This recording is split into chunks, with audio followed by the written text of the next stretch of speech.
ladies and gentlemen, welcome Frank Joyce.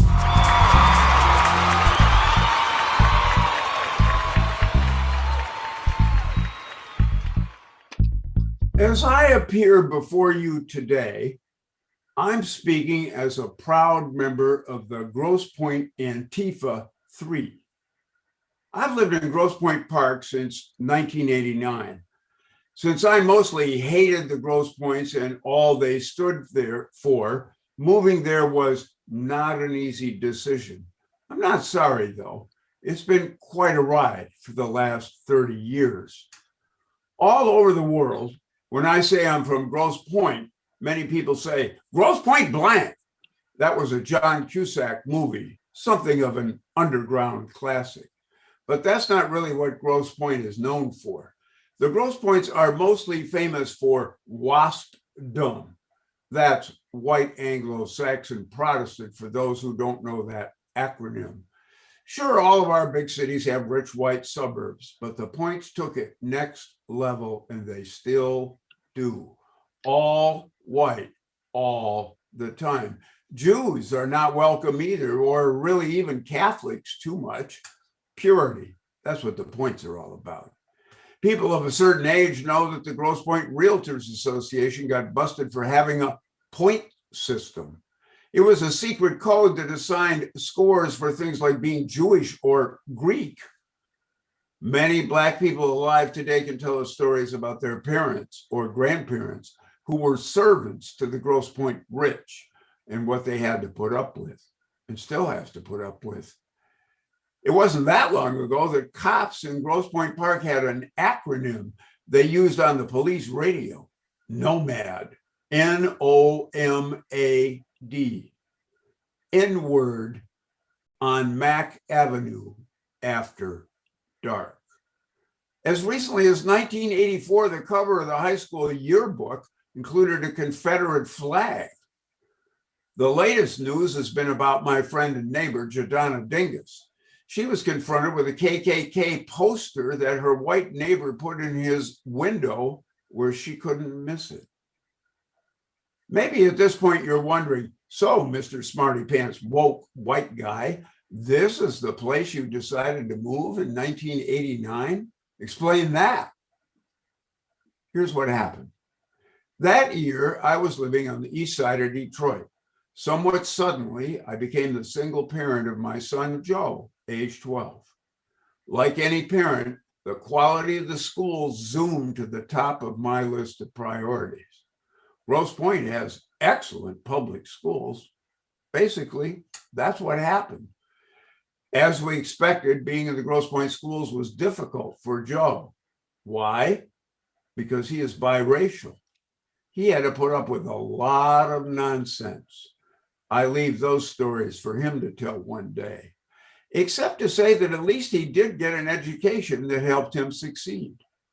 Some of that had to do with reading, writing, and arithmetic, but a lot had to do with learning the ways of rich white people. That's a good skill to have, especially if you're in the concert and music business, which Joe is. Many people don't know that there are pockets in the Pointes where houses are affordable. One of them is in Grosse Pointe Park. It's called the Cabbage Patch. For the real Grosse Pointers, that is, rich ones who live in big houses, Cabbage Patch is a derogatory term. That's because the neighborhood's right on the border with Detroit. It has a lot of renters, and it's poor by Grosse Pointe standards. Our house, though, is a 100-year-old gem. It's been very, very good to us over the years, and it established our residency, allowing Joe to attend Grosse Pointe Public Schools. These days, it's fashionable to throw around phrases like institutional racism, systemic racism. Most white people don't actually grasp what that means or how it works or how they participate in it. By all rights, Grosse Pointe should be flooded nowadays with sociologists and historians and academics.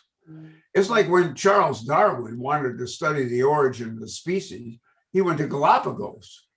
If you want to seriously study the white supremacy of 2021, you would come to the Grosse Pointes. for the past perspective, you could dig into what happened when the powerful white men decided that too many black people were going to the movies at the Esquire Theater on Jefferson. They harassed the owners and customers until they figured out how to force it out of business. Then some civic leaders, in the name of philanthropy, built 2 full-blown movie theaters inside of Windmill Point Park. They show first-run films. Guess what? It's for residents only. Racial problem solved. Pretty much the same thing happened out in Grosse Pointe Farms on Mack Avenue, not far from 8 Mile Road. By the way, in the Grosse Pointe, 8 Mile has a different name. 8 Mile is too déclassé, so it's called Vernier Drive. Just like Jefferson turns into Lake Point when you get to the big fancy houses on the waterfront. I don't know why, but black people love Red Lobster. One theory is it's about the biscuits or the red velvet cupcakes. Whenever I've been there, though, it's like they have some sort of all people are welcome vibe. Exactly the opposite of what the Grosse Pointes are going for. It was pretty much the same story. Too many black people were going to that Red Lobster. They harassed the place out of business and put a Farmer Jack there instead. It's now a Kroger store. The cover story was the same. It was all about economic development and such. Even though anti-racist work wasn't why I moved to the Pointes, once I got there, that's what I wound up doing. That did not come out of nowhere. Way back in 1966, I helped form an organization called People Against Racism.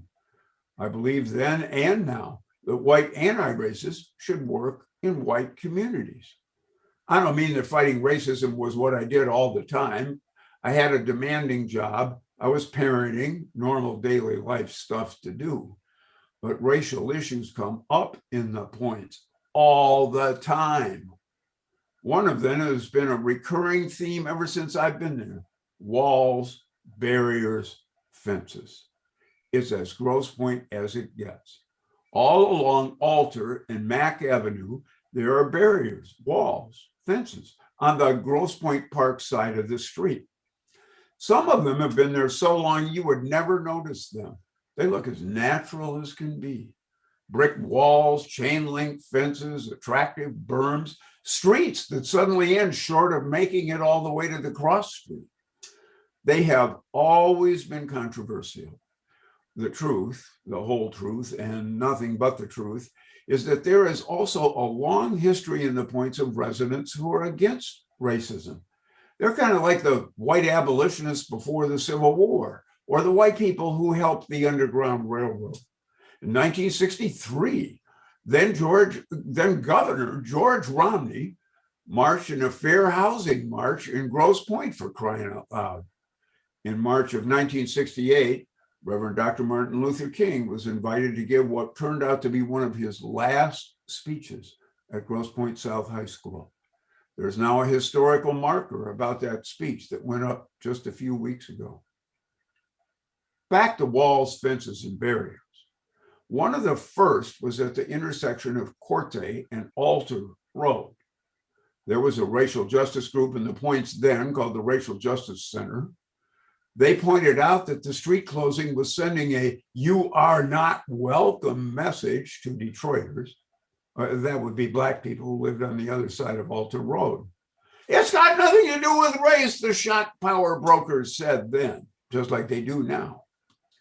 One thing I've noticed over the years, white people are downright perfect at knowing what is not racial, which is strange since they never seem to know what is racial. So how can they tell the difference?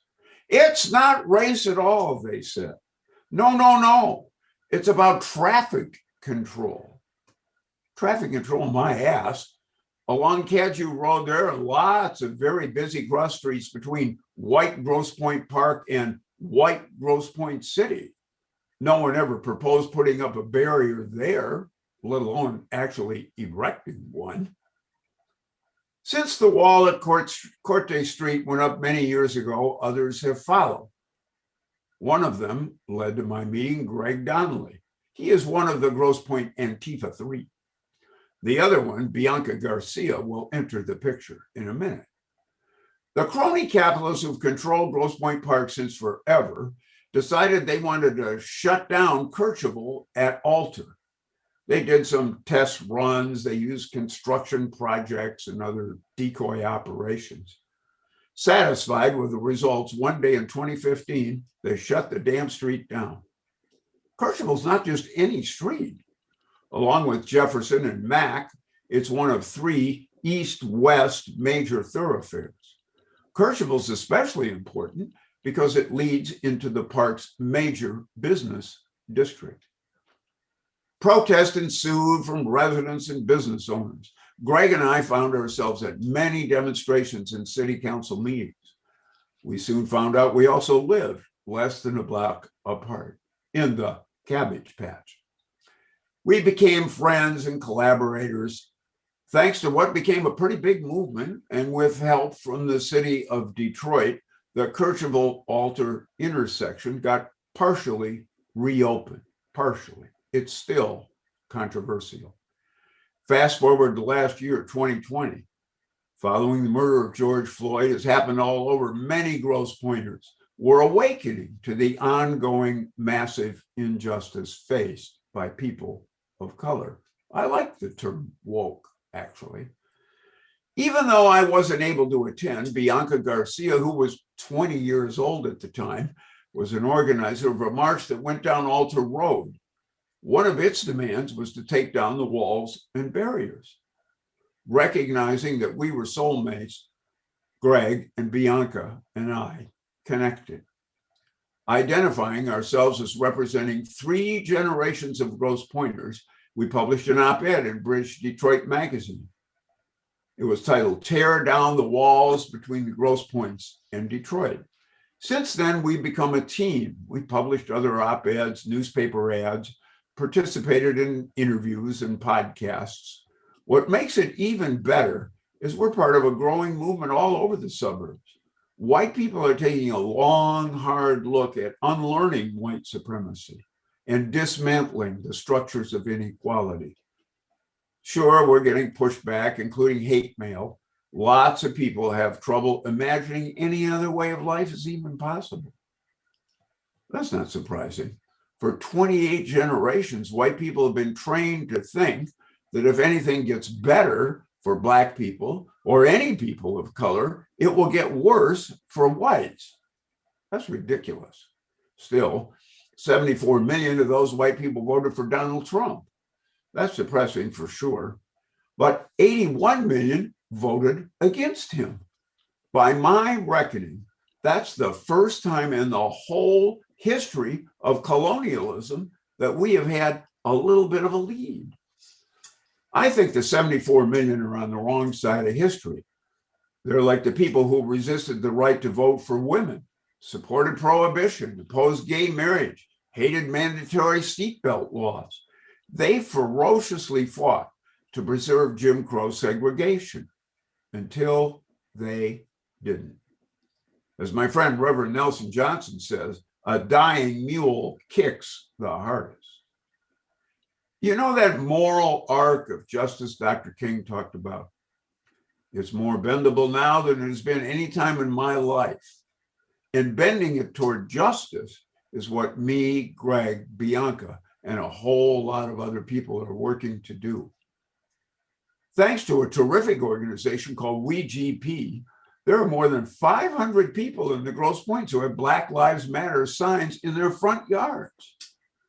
Okay, the signs don't change anything by themselves, but they represent attitudes and policies that are changing. Just a few weeks ago, Grosse Pointe Park got its first Black city council member. More and more people are joining anti-racist organizations. The power structure doesn't automatically get whatever it wants with no opposition like it used to.